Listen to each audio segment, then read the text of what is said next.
Welcome to 95 news. ప్రతిక్షణం ప్రజాక్షేమం కోసం బులెటిన్లో ముందుగా హెడ్లైన్స్ చూద్దాం.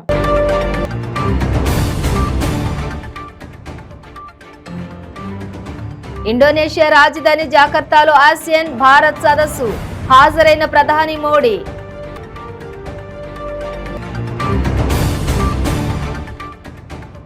ఇండియా కూటమి పేరు పలకడం ఇష్టం లేకనే దేశం పేరు మారుస్తున్నారు. మణిపూర్ అంశాలపై మోదీ పార్లమెంట్లో చర్చించకుండా పారిపోయారన్న రేవంత్ రెడ్డి.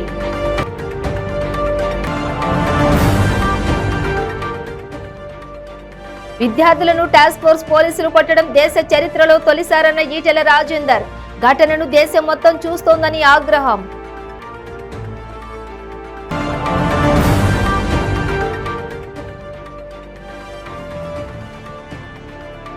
తిరుమలలో బోనుకు చిక్కిన మరో చిరుత. ఇప్పటి వరకు 5 చిరుతలను బంధించిన అటవీ అధికారులు. ఇక డీటెయిల్స్ చూస్తే ఇండియా కూటమి పేరు పలకడం ఇష్టం లేకనే దేశం పేరును భారత్ గా మారుస్తామంటున్నారని టీపీసీసీ అధ్యక్షులు రేవంత్ రెడ్డి అన్నారు.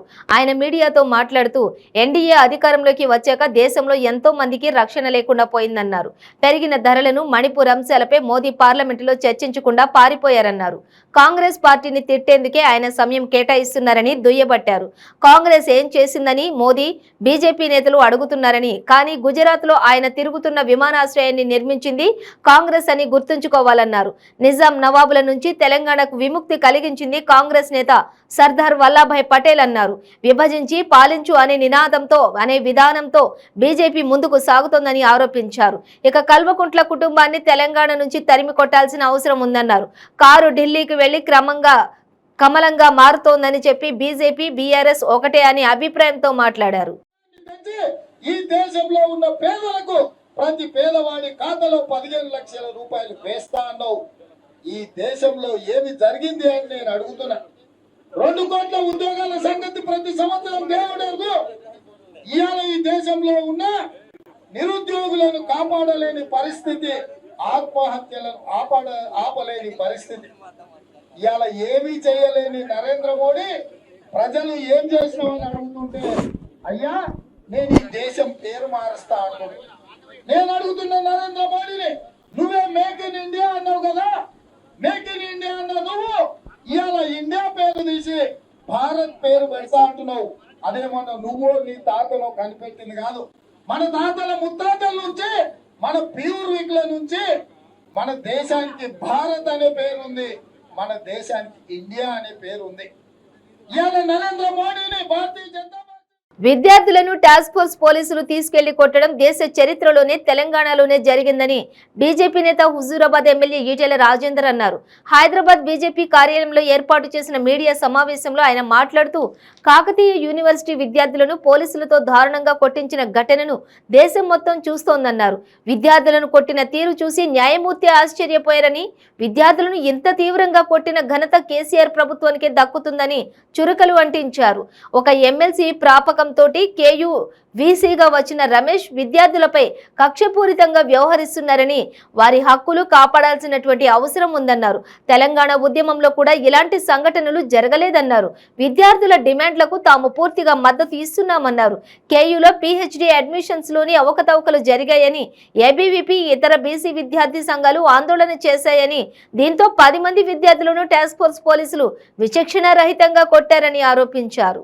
విశ్వవిద్యాలయాల్లో ఏ సమస్య వచ్చినప్పటికీ కూడా వైస్ ఛాన్సలర్ గారు, డీన్ గారు, డిపార్ట్మెంట్ హెడ్స్ విద్యార్థితోటి మాట్లాడుకొని సాల్వ్ చేసుకున్నటువంటి కల్చర్ విశ్వవిద్యాలయంలో అనాదిగా ఉంది. విద్యార్థులకు కోపం వచ్చినా, అప్పుడప్పుడు అధ్యాపకులకు కోపం చేసినా పరస్పర అవగాహనతో ముందుకు పోయేది తప్ప ఎక్కడ కూడా నిలబడి కొట్టండి, వీళ్ళను కేసులు పెట్టండి అని చెప్పిన సంఘటనలు ఎక్కడ లేవు. కానీ కాకతీయ విశ్వవిద్యాలయంలో వైస్ ఛాన్సలర్ రమేష్ గారు ఆ విద్యార్థుల పట్ల వివరించిన తీరు, కొట్టించిన పద్ధతి ఇవాళ యావత్ విద్యార్థి లోకమంతా కూడా ఖండన చేస్తా ఉంది. ఇది కేసీఆర్ రాజ్యంలో మొట్టమొదటి సంఘటన కాబట్టి ఆనాడు సమైక్య రాష్ట్రంలో తెలంగాణ ఉద్యమాలు అంతా ఇడిచిపడుతున్న సందర్భంలో కూడా ఇట్లాంటి సంఘటన ఎక్కడ జరగలేదు. స్పాంటేనియస్ గా పోలీసులు అప్పుడప్పుడు టీయర్ గ్యాస్ వేసిన సందర్భాలున్నాయి, లాఠీ చార్జ్ చేసిన సందర్భాలున్నాయి, అందరు బుల్లెట్లు వేసిన సందర్భాలున్నాయి తప్ప ఇక పట్టుదలగా తీసుకపోయి కొట్టండి. ఆసియాన్ భారత్ సదస్సు ఇండోనేషియా రాజధాని జకార్తాలో నిర్వహించగా ప్రధాని నరేంద్ర మోదీ హాజరయ్యారు. ఈ సదస్సు కోసం జకార్తాలో అడుగుపెట్టిన ప్రధాని మోదీకి ఇండోనేషియా సంస్కృతి సాంప్రదాయాల ప్రకారం ఘన స్వాగతం లభించింది. ఈ సదస్సులో ప్రధాని మోదీ మాట్లాడుతూ ఆసియన్ కూటమి అభివృద్ధికి కేంద్రం స్థానమని తెలిపారు. ఈ సందర్భంగా భారత్ ఆసియన్ సహకారానికి మోదీ 12 అంశాలు ప్రతిపాదించారు. ఆసియన్ కూటమిలో భారత్ను అనుసరించాలని సూచించారు.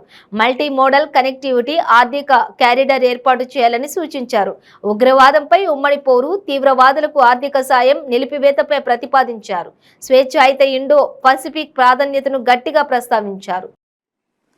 भारत और आसियान को जोड़ते हैं, साथ ही साझा वैल्यूज, क्षेत्रीय एकता, शांति, समृद्धि और मल्टीपोलर वर्ल्ड में साझा विश्वास भी हमें आपस में जोड़ता है। आसियान भारत की एक्ट ईस्ट पॉलिसी का केंद्रीय स्तंभ है। भारत आसियान सेंट्रलिटी और इंडो पैसिफिक पर आसियान के आउटलुक का पूर्ण समर्थन करता है। भारत के इंडो पैसिफिक इनिशिएटिव में भी తిరుమలలో ఏర్పాటు చేసిన బోనులో మరో చిరుత చిక్కింది. దీంతో ఇప్పటి వరకు అటవీ అధికారులు 5 చిరుతలను బంధించారు. కాలినడక మార్గంలో మొదటి ఘాట్ రోడ్డు 7వ మైలు నరసింహస్వామి ఆలయం సమీపంలో అటవీ శాఖ అధికారులు ఏర్పాటు చేసిన బోన్లో ఆ చిరుత చిక్కింది. ఇప్పటి వరకు నడక మార్గంలోనే చిరుతలను గుర్తించగా తాజాగా తిరుమలలోనే ఒక చిరుత సంచరించిన విషయం కలకలం రేపింది.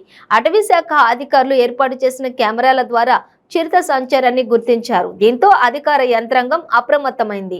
చిరుతలను బంధించేందుకు ఏర్పాట్లు చేశారు. ఇక భక్తులకు పటిష్టమైన భద్రత ఏర్పాటు చేపట్టినట్లుగా ఈ విషయంలో రాజీ పడేదే లేదని టీటీడీ చైర్మన్ భూమన కరుణాకర్ రెడ్డి స్పష్టం చేశారు.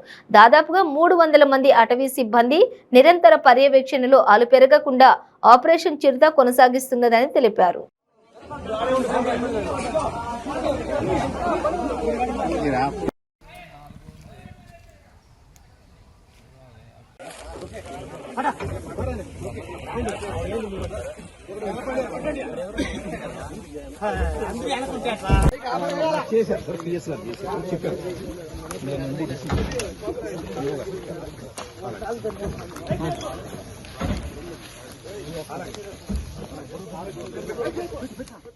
దేశవ్యాప్తంగా భారతీయ జనతా పార్టీ మనుషుల మధ్య, ప్రాంతాల మధ్య వైషమ్యాలు సృష్టించి చిచ్చు పెడుతోందని, ప్రాంతాలను మనుషులను కర్కశంగా విడదీస్తోందని, అందుకే అందరినీ ఏకం చేసే విధంగా కాంగ్రెస్ అధినేత రాహుల్ గాంధీ దేశవ్యాప్తంగా భారత్ జోడో పాదయాత్ర నిర్వహించారని టీపీసీసీ రాష్ట్ర ప్రధాన కార్యదర్శి, బీసీ డిక్లరేషన్ సభ కోఆర్డినేటర్ వీర్లపల్లి శంకర్ అన్నారు. షాద్నగర్ పట్టణంలోని కాంగ్రెస్ పార్టీ పట్టణ అధ్యక్షుడు కె చెన్నయ్య ఆధ్వర్యంలో భారీ ఎత్తున ర్యాలీ నిర్వహించారు. రాహుల్ గాంధీ భారత్ జోడో యాత్ర ఏడాది పూర్తి చేసుకున్న సందర్భంగా కాంగ్రెస్ శ్రేణులు సంబరాలు జరుపుకుంటున్నట్లు వీర్లపల్లి శంకర్ స్పష్టం చేశారు. ఈ సందర్భంగా స్థానిక కేశంపేట చౌరస్తాలో ఇందిరాగాంధీ విగ్రహానికి పూలమాలలు వేసి నివాళులు అర్పించిన అనంతరం ర్యాలీని ప్రారంభించారు. అదేవిధంగా ర్యాలీతో బయలుదేరి పట్టణ చౌరస్తాలో అంబేద్కర్ విగ్రహానికి పూలమాలలు వేసి నివాళులు అర్పించారు.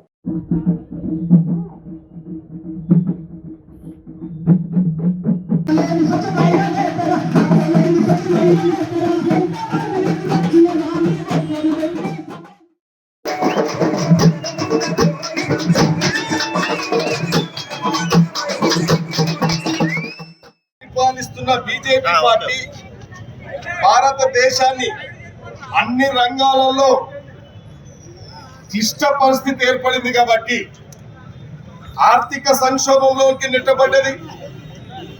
మతాల మధ్యలో చిచ్చులు పెట్టిర్రు, కులాల మధ్యలో చిచ్చులు పెట్టిర్రు, ప్రాంతాల మధ్యలో చిచ్చులు పెట్టిర్రు. భారతదేశాన్ని విడగొడుతున్న సందర్భంలో రాహుల్ గాంధీ గారు ఒక సాహసోపేతమైన కార్యక్రమాన్ని చేపట్టడం జరిగింది.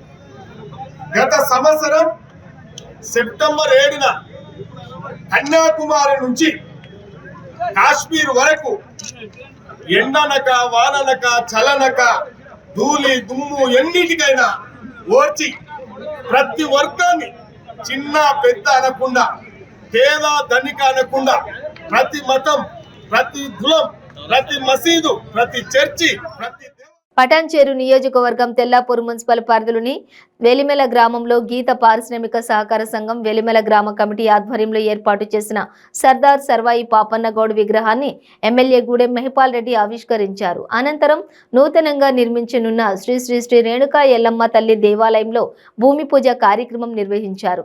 అనంతరం ఏర్పాటు చేసిన సమావేశంలో ఆయన మాట్లాడుతూ సుమారుగా 350 ఏళ్ల క్రితం ఆనాటి మొఘల్ పాలకుల దౌర్జన్యాలకు నిరంకుశ పాలనకు వ్యతిరేకంగా మరాఠా యోధుడు ఛత్రపతి శివాజీ సమకాలికులు తెలుగు గడ్డపై సర్దార్ సర్వాయి పాపన్న గౌడ్లు తిరుగుబాటు చేసి 33 కోట్లను జయించినటువంటి స్వతంత్ర రాజ్యాలను ఏర్పాటు చేసి గోల్కొండ కోటను 6 నెలల పాటు పాలించిన గొప్ప బహుజన వీరులు అని వెల్లడించారు.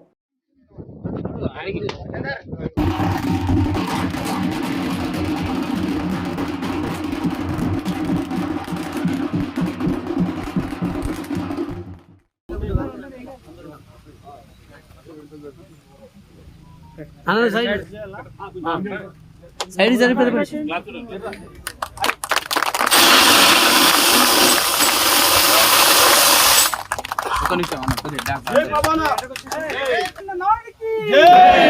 సర్దార్ సర్వాయి పాపన్న గౌడ్ గారికి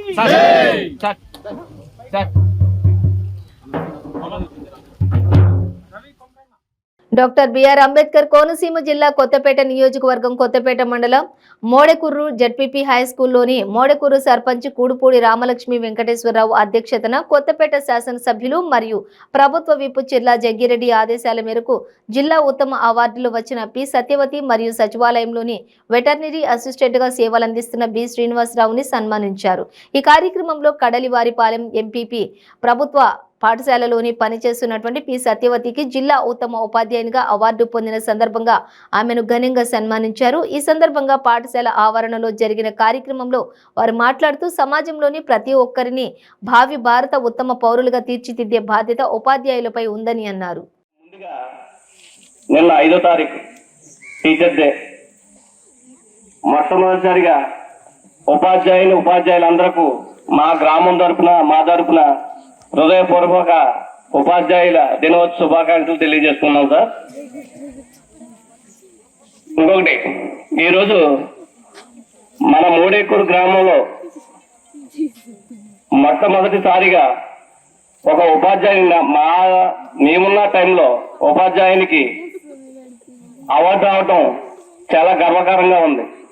ఎందుకంటే మోడేకూరు గ్రామం అనేది మేముండి 5 సంవత్సరాల్లో మంచి పేరు ప్రతిష్టలు తేవాలని మేము కోరుకునే వ్యక్తుల్లో మొదటి వ్యక్తిని మేము.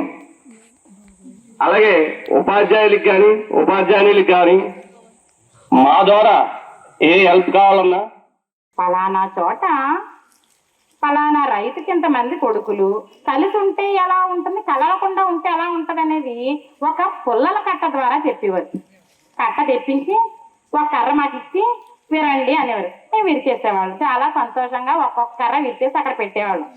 కట్ట కట్టేసి మా టీచర్ గారు ఒకసారి ఇచ్చి విరండిరా అన్నారు. మేము ఎంత విరగకూడదామన్నా విరవలేకపోయాం. అలా చెప్పినప్పుడు మా టీచర్ గారు ఏం చెప్పారో తెలుసా, మాకు ఐకమత్యమే మహాబలం అని చెప్పారు. చూసారా, అది విద్య మాకు అప్పుడు.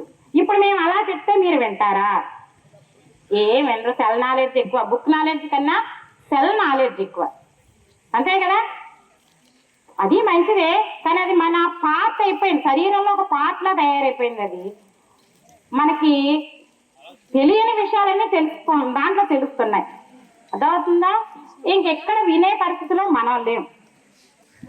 ఇంకొక విషయం నేను ప్రతి వాళ్ళకి చెప్తున్నాను, ప్రతి పిల్లవాడికి నేను వెళ్ళిన దగ్గర నుంచి చెప్తాను. నేను ప్రతి మనిషి ఇవాళ ఎక్కడికో చదివేసాము అయిపోయింది, మాకు ఇంత నాలెడ్జ్ వచ్చేసింది అని అనుకుంటున్నారు. ఏమీ రాలేదు. సముద్రంలో నీటి బొట్టంత మాత్రమే మనం తెలుసుకున్నాం. తెలియాల్సిన నాలెడ్జ్ ఎంత ఉంది? ఇంకా మహాసముద్రం అంతుంది.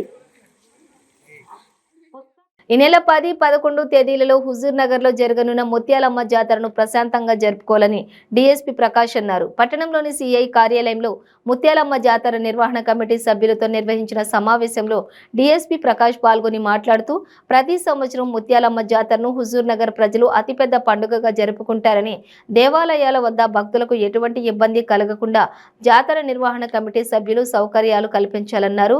సుమారు 50,000 మంది భక్తులు హాజరు కానున్న ముత్యాలమ్మ జాతరలో ఎటువంటి అవాంఛనీయ సంఘటనలు జరగకుండా పోలీస్ శాఖ ఆధ్వర్యంలో పటిష్ట బందోబస్తు ఏర్పాటు చేస్తున్నామన్నారు.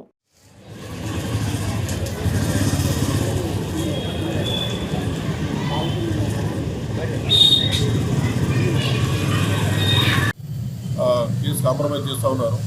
అదేవిధంగా పాత కేసులు ఎవరైతే దర్శనం 324 అట్లాంటివి అయితే ఉన్నాయో వాళ్ళు కూడా ఈ నేషనల్ లోక్ అదాలత్ను వినియోగించుకొని పోలీస్ డిపార్ట్మెంట్ సహకరించి కేసెస్ కాంప్రమైజ్ కోర్టులో చేసుకుంటారని చెప్పేసి ఆశిస్తూ రేపు ఎల్లుండి 2 days టైం ఉంది లోక్ అదాలత్కి మనకి.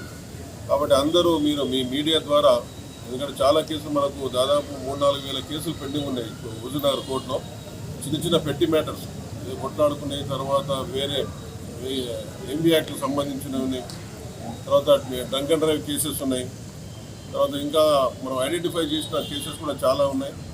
324 కొట్లాడుకున్నాయి, కానీ తర్వాత గెట్టు పంచాయతీ అనుకున్న తర్వాత ఇంకా రెస్పాన్స్ అట్లాంటి చిన్న కేసెస్ అయితే కాంప్రమైజ్కి సంబంధించినవి ఉన్నాయో అవన్నీ కూడా పోలీస్ డిపార్ట్మెంట్ మేము ప్రతి పోలీస్ స్టేషన్కు 2-3 టీములు పెట్టి అట్లాంటి కేసెస్ ఐడెంటిఫై చేయడం జరిగింది. వాళ్ళందరినీ కన్సర్న్ పార్టీస్ రానున్న అసెంబ్లీ ఎన్నికల్లో తాను ముషీరాబాద్ నియోజకవర్గం నుంచి బరిలోకి దిగేందుకు సిద్ధమని కాంగ్రెస్ పార్టీ సీనియర్ నేత మాజీ ఎంపీ అంజన్ కుమార్ యాదవ్ అన్నారు. ఎంతో మంది నాయకులు, ప్రజాప్రతినిధులు పార్టీని వీడినప్పటికీ తాను మాత్రం కొనసాగుతున్నానన్నారు. ముషీరాబాద్ నుండి వచ్చే అసెంబ్లీ ఎన్నికల్లో ఇతర పార్టీల నుండి హేమాహేమీలు బరిలోకి దిగుతారని, అందుకే ఈసారి తనను పోటీ చేయించాలని అధిష్టానం నిర్ణయించిందన్నారు. కవాడిగూడ డివిజన్ కాంగ్రెస్ పార్టీ కార్యాలయాన్ని ప్రారంభించిన సందర్భంగా ఆయన మాట్లాడుతూ ఈ విషయాన్ని చెప్పారు. ముషీరాబాద్తో తనకు అవినావభావ సంబంధం ఉందని, అందుకే దీనిని ఎంచుకుంటున్నట్లుగా తెలిపారు. తాను మాత్రమే నిలబడాలనుకోవడం లేదని, అధిష్టానం కూడా తననే పోటీ చేయమని చెప్పిందన్నారు. సర్వేల్లో తన పేరు వచ్చిందని చెప్పిందని, అందుకే తనకు టికెట్ ఇస్తోందన్నారు. దానం నాగేందర్, సుధీర్ రెడ్డి, సబితా ఇంద్రారెడ్డి వంటి నేతలు పార్టీ నుండి వెళ్లిపోయారని, కానీ మేం ప్రజలకు సేవ చేస్తూ పార్టీలోనే ఉన్నామన్నారు.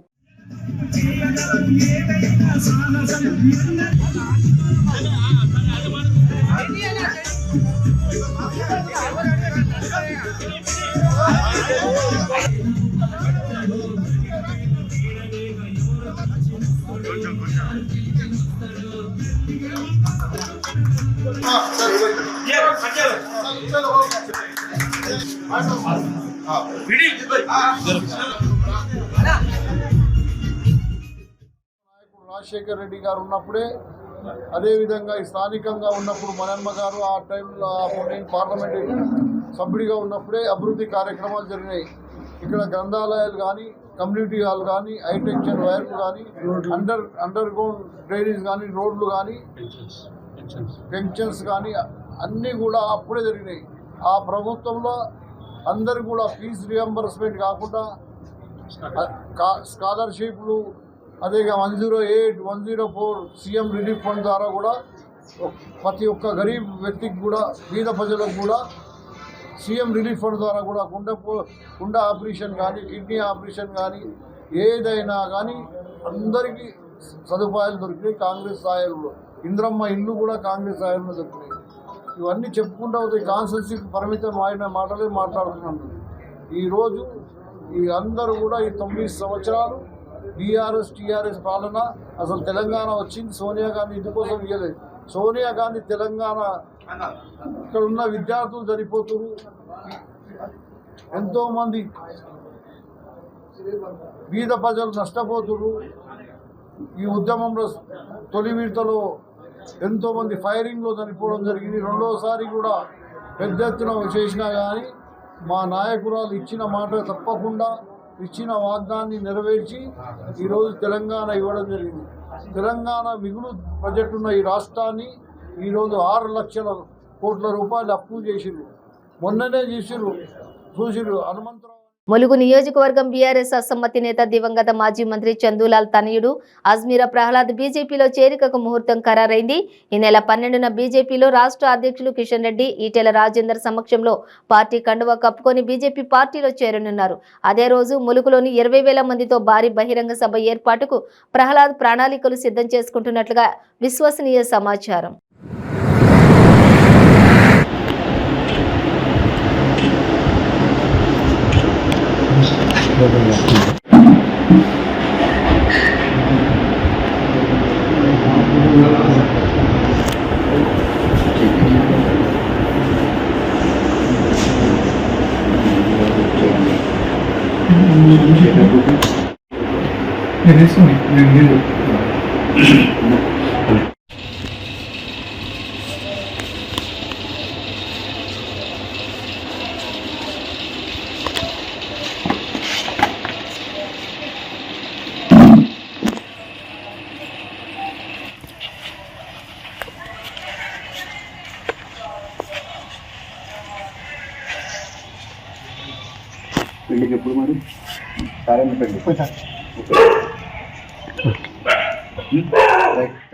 తూనికకు సేకరణ బోనస్ డబ్బులు నిజమైన కార్మికులకు కాకుండా అనర్హులకు అకౌంట్లోకి బోనస్ డబ్బులు పడుతున్న ఈ విషయంపై స్పందించిన అటవీ శాఖ జిల్లా ఉన్నతాధికారి district forest officer Rahul Jadhav Eturu Nagaram మండలం కేంద్రంలోని అటవీ శాఖ కార్యాలయంలో విలేకరుల సమావేశంలో నిర్వహించారు.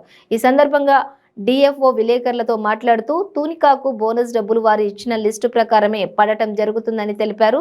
కానీ కొంతమంది కాలేదారుల సంతకాన్ని ఫోర్జరీ చేసి వేరే వారి అకౌంట్లోకి నగదు జమ అయినట్టుగా బాధితులు తెలిపారని, ఈ విషయంపై విచారణ చేపట్టి విలేకరుల సర్పంచ్ సంతకంను ఫోర్జరీ ఎవరు చేశారు అనే కోణంలో విచారణ చేసి నిందితులు ఎవరు అనేది కనుక్కుని చట్ట ప్రకారం శిక్షిస్తామని డిఎఫ్ఓ తెలిపారు. కాగా ప్రస్తుతం తూనికాకు సేకరణ బోనస్ డబ్బులు అకౌంట్లో పడే ప్రక్రియను నిలిపివేస్తామని, మళ్లీ నిజమైన లబ్ధిదారులు ఎవరు అనేది సేకరించి వారి తూనికకు బోనస్ డబ్బులు వారికి అందేలా చూస్తామని ఆయన తెలిపారు.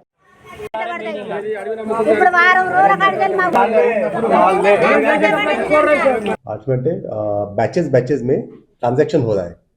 अभी तक कंप्लीट ट्रांजैक्शन हुआ नहीं है, but in the meanwhile in some 5 days 10 days I don't know the time period, but in the meanwhile पूरा ट्रांजैक्शन होने वाला है. whoever is eligible since 2016 నుంచి whoever has collected beedi leave उसके संबंधित जो भी अमाउंट है प्रोपोर्शनेट अमाउंट, वो अमाउंट उनके डायरेक्टली बैंक अकाउंट में पड़ रहा है. From Hyderabad it is directly going into the bank accounts. तो किसी को कोई चिंता करने की ज़रूरत नहीं, कोई वरी करने का ज़रूरत नहीं है. जो भी एलिजिबल है उनके बैंक अकाउंट में उसका पैसा ज़रूर आएगा. तो जो रिपोर्ट्स आ रहे हैं कि कुछ लोगों को मिल रहा है, कुछ लोगों को नहीं मिल रहा, these are wrong reports. Everyone who is eligible will get their due share in due time. Wanaparthy జిల్లా కేంద్రంలోని సర్వశిక్ష అభియాన్ ఉద్యోగుల సంఘం ఆధ్వర్యంలో 11వ రోజు రిలే నిరాహార దీక్షలు చేరుకున్నాయి. ఈ సమావేశంలో వనపర్తి జిల్లా సమగ్ర శిక్ష అధ్యక్షులు అబ్దుల్ ఖదీర్ బాలమియా మహిళా ఉద్యోగులు మాట్లాడుతూ తమ డిమాండ్స్ లో ఒకటి ఉద్యోగ భద్రత అని అన్నారు. మినిమం టైమ్స్ స్కేలు ఒక్కొక్కరు ఒక్కొక్క విభాగం నుంచి 10 నుంచి 20 సంవత్సరాల లోపు ఉద్యోగం చేసిన వారు ఉన్నారని అన్నారు. రాష్ట్ర వ్యాప్తంగా 22,000 మంది సమగ్ర శిక్ష ఉద్యోగులు ఉన్నారని, చాలీచాలని జీతాలతో జీవితాలను బతికేస్తున్నారని ఆవేదన వ్యక్తం చేశారు. ఇక కాబట్టి వారందరికీ కూడా వెంటనే ఉద్యోగ భద్రత, మినిమం టైమ్స్ అందించాలని డిమాండ్ చేశారు.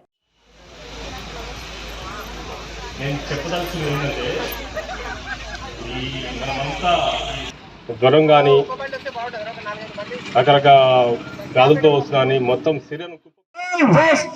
సమగ్ర ఉద్యోగ ఐక్యత, సమగ్ర ఉద్యోగ ఐక్యత, ఉద్యోగ భద్రత కల్పించాలి. మా యొక్క జీవితాలను బాగు చేయాలి. మేము గత 20 సంవత్సరాల నుంచి ఇది తెలంగాణ సమగ్ర శిక్షలో పనిచేస్తున్నాం.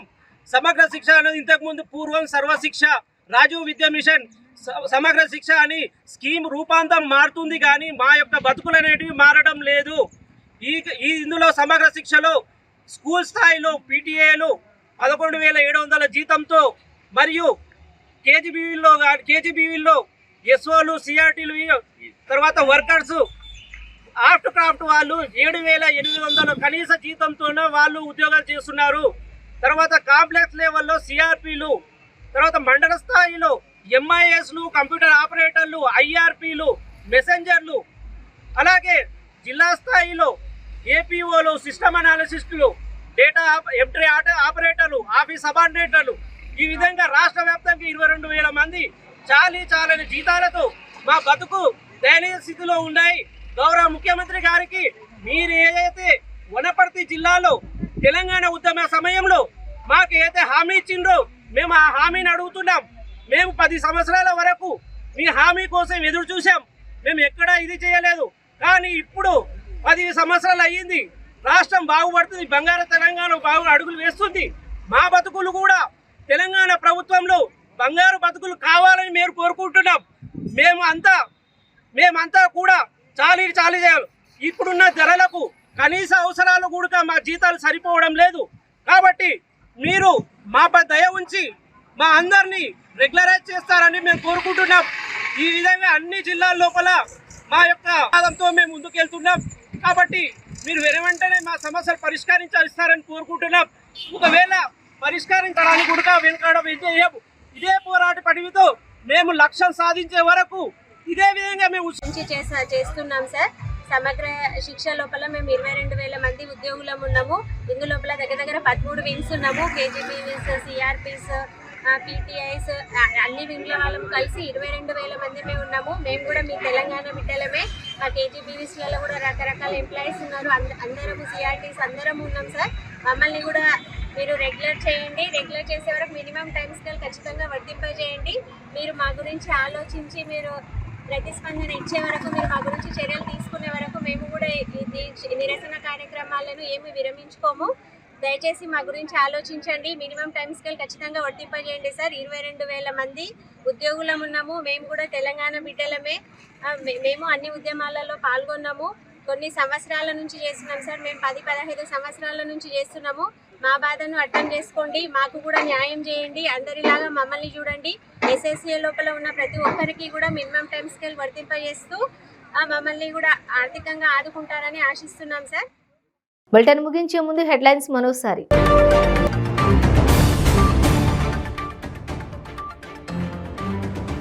ఇండోనేషియా రాజధాని జకార్తాలో ఆసియాన్ భారత్ సదస్సు హాజరైన ప్రధాని మోడీ.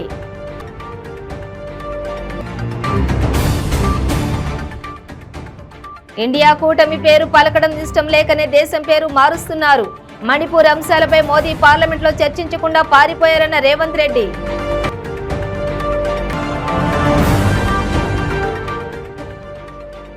విద్యార్థులను టాస్క్ ఫోర్స్ పోలీసులు కొట్టడం దేశ చరిత్రలో తొలిసారన్న ఈటెల రాజేందర్. ఘటనను దేశం మొత్తం చూస్తోందని ఆగ్రహం.